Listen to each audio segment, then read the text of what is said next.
There is a great deal, of course, of intuition in business decision-making, and that's, by the way, that's not necessarily bad.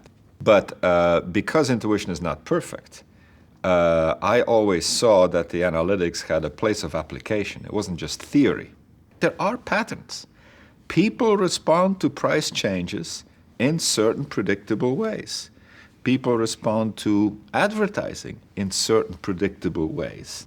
And if you're willing to look closely at the data, you gain a great deal of insight that is not competitive to intuition, but that strengthens the intuition.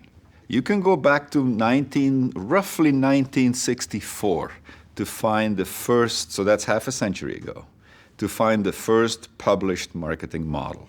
You will also see that some of the results in that model actually still apply today, half a century later. And that is because consumers are consumers.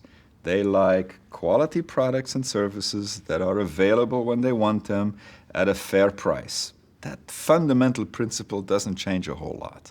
And on the supply side, companies want to make money, want to gain market share and so forth, want to satisfy their customers' needs.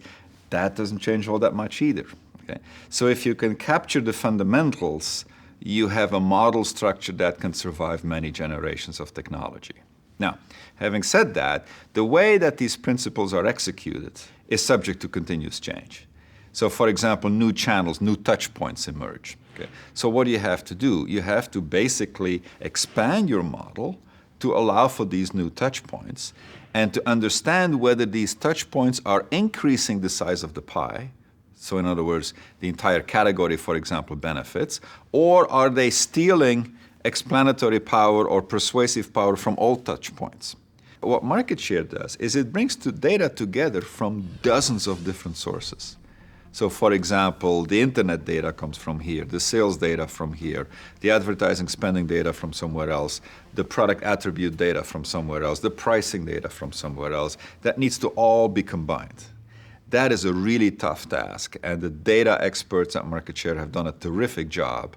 So our marketing executives still need to be very good communicators, still need to be creative people and have good people skills, but at the same time they need a strong appreciation for the fact that consumer behavior is predictable, and therefore the marketing mix elements that you put in place have consequences that actually can, to a large extent, be anticipated.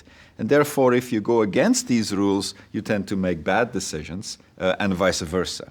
So it's that fundamental appreciation, I believe, that needs to change, and that's going to differentiate the successful marketing executive in the 21st century from his or her counterpart in the past century.